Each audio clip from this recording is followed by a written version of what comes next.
दंडवत प्रणाम। जय श्री चक्रधर। महानुभाव दिनदर्शिका के आज हम देख रहे हैं 12 जनवरी। मार्गशीर्ष कृष्ण पक्ष है चल रहा और चतुर्दशी है। राजमाता जिजाऊ जयंती है आज। मतलब डेट के हिसाब से जो महाराष्ट्र के और तमाम भारतवासियों के हृदय में हर व्यक्ति को प्रेरित करने वाला जो व्यक्तित्व है, हमारे सबके महाराज यानी छत्रपति श्री शिवाजी महाराज जी, उनकी माता जी मतलब राजमाता जिजामाता, उनकी डेट के वाइज आज जन्मदिन है। आज स्वामी विवेकानंद जी की जयंती भी है। अब ये जो विवेकानंद जी की जयंती है, इसको राष्ट्रीय युवा दिवस नाम से जाना जाता है। विवेकानंद जी का पूरा जो कार्यकाल रहा है ये बंगाल की तरफ रहा है। मतलब उन्होंने जो काम किया है ये बंगाल की और पूरे भारतवर्ष में भी उनका काफी काम है। आज हम जब देखते हैं रामकृष्ण जो मंदिर होते हैं, उन मंदिरों के माध्यम से रामकृष्ण जो मिशन है, उन मिशन के माध्यम से विवेकानंद जी के विचारों का और उन्होंने जो संदेश लोगों को दिया है उसका प्रचार किया जाता है। और विवेकानंद जी का एक बड़ा वाक्य है बढ़िया, जो हम सबको भाता है। उठो जागो और तब तक नहीं रुको जब तक तुम्हारा लक्ष्य प्राप्त न हो जाए। महानुभाव संप्रदाय भी, स्वामी श्री चक्रधर महाराज भी इसी पद्धति से मनुष्य को अपना जीवन व्यतीत करने के लिए कहते हैं। परमेश्वर को निरंतर याद करता रहना है, थकना नहीं है, रुकना नहीं है। उठो जागो, पश्चात प्रहर में उठना है, जागना है, परमेश्वर को याद करना है, परमेश्वर ने बताई हुई चीजों को अपने जीवन में उतारने का प्रयत्न करना है। और तब तक नहीं रुकना है जब तक तुम्हारा लक्ष्य प्राप्त न हो जाए, जब तक हमें परमेश्वर का प्रेम न मिल जाए, जब तक हम परमेश्वर के प्रेम के योग्य न हो जाए।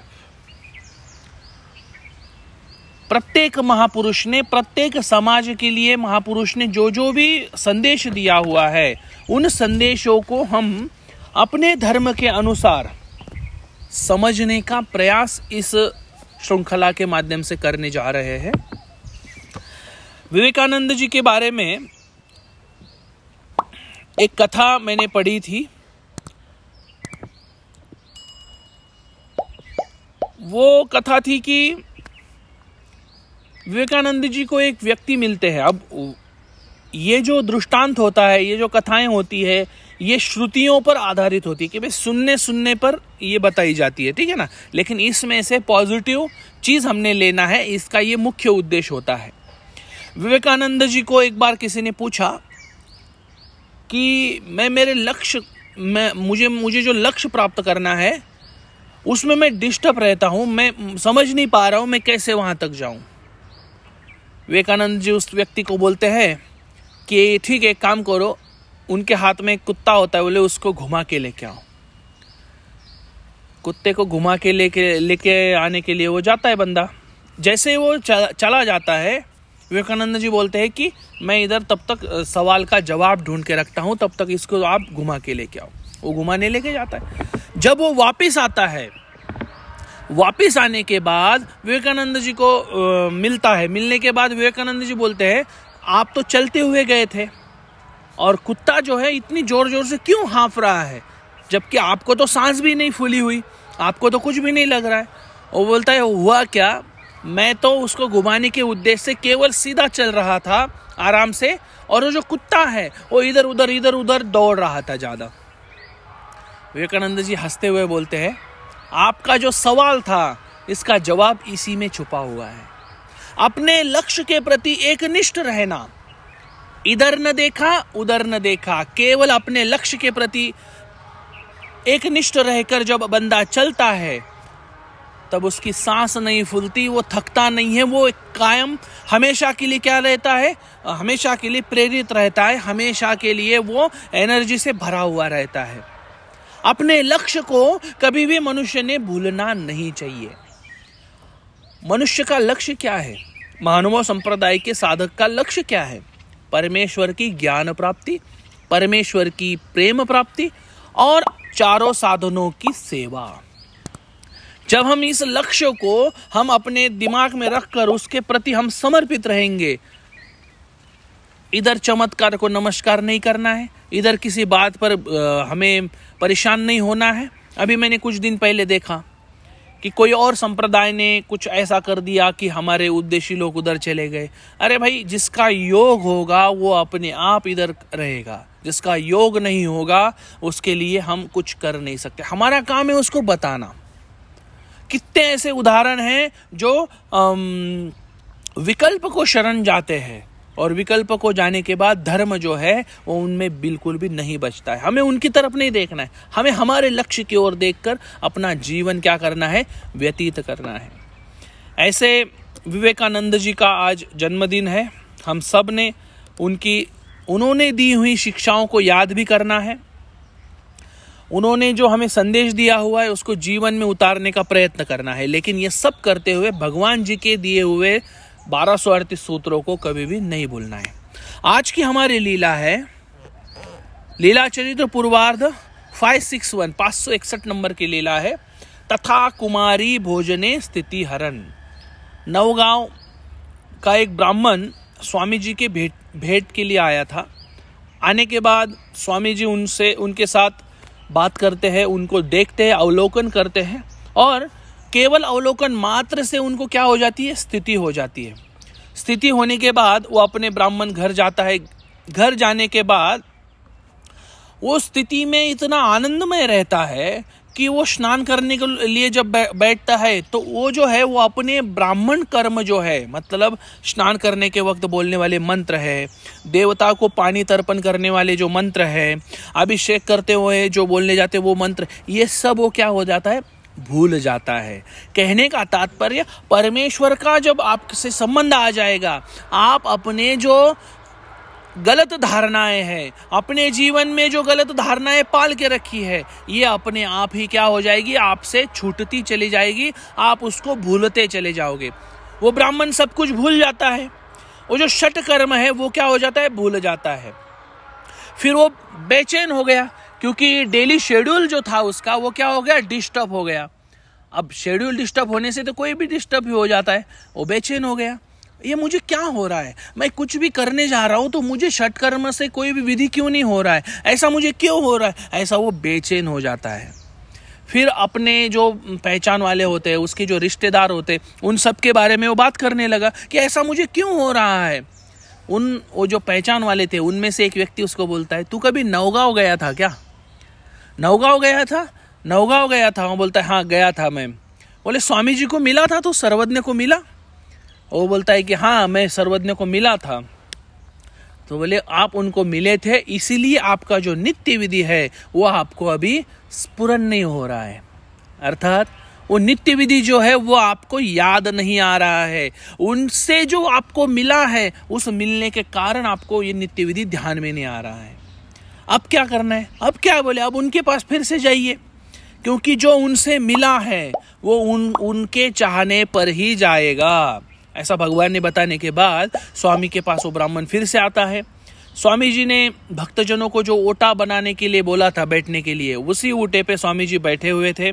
सामने से ब्राह्मण आता है स्वामी जी को मिलने के लिए, बाजू में बाईसा खड़ी है। स्वामी बोलता है, बाई ये जो ब्राह्मण है ना, ये अपनी स्थिति डालने के लिए, अपनी स्थिति को छोड़ने के लिए हमारे पास आ रहा है।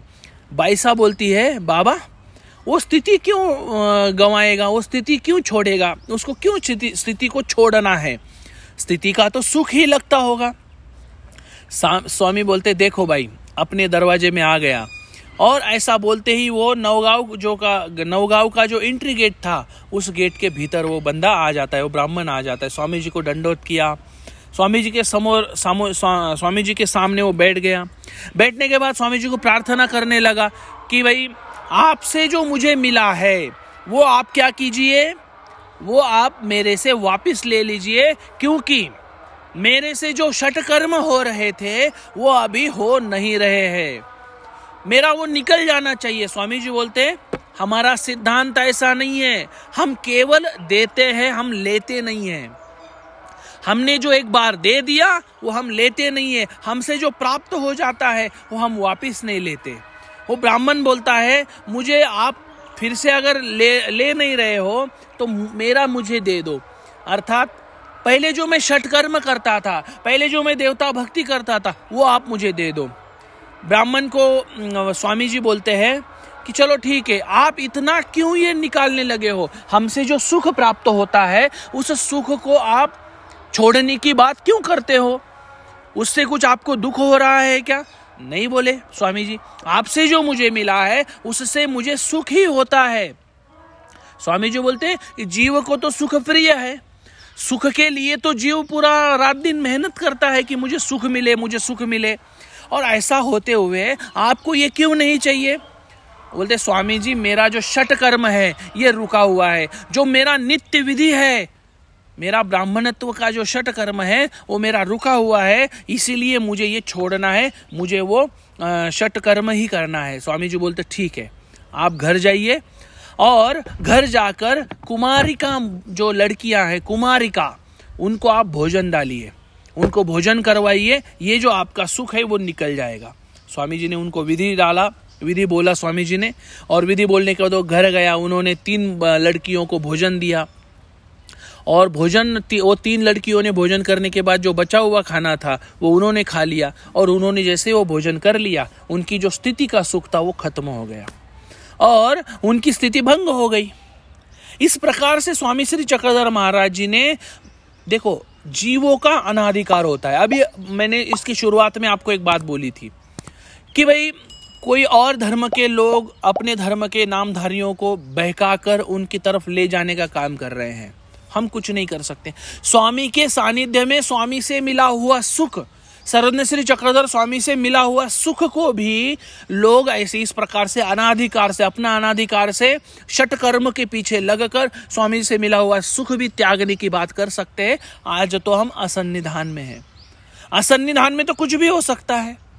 हमें उनकी तरफ ध्यान न देते हुए विवेकानंद जी ने जैसे हमें बताया है, अपने लक्ष्य के प्रति ध्यान, इस प्रकार का एक दृष्टांत भी आता है। क्या आपको दृष्टांत पता है? मुझे उसका नाम नहीं याद आ रहा है, आप कमेंट में जरूर लिखिए अगर आपको याद आ जाए तो। कि डावी कड़े न पाहे उजवी कड़े न पाहे, उसका जो ध्यान है वो केवल अपने लक्ष्य की ओर रहता है।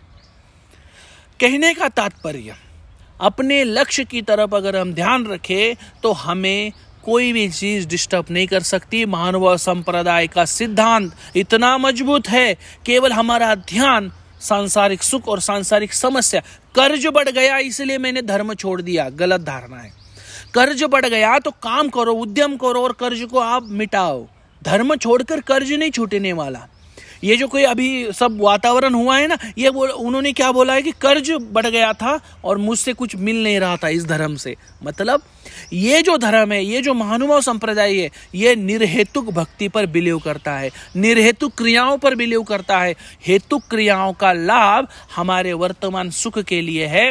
हमें वर्तमान सुख के पीछे न भागते हुए ज्ञान के लिए, परमेश्वर के ज्ञान के लिए, परमेश्वर के प्रेम के लिए जीवन व्यतीत करना है। यही सीख ये महानुभाव संप्रदाय देता है।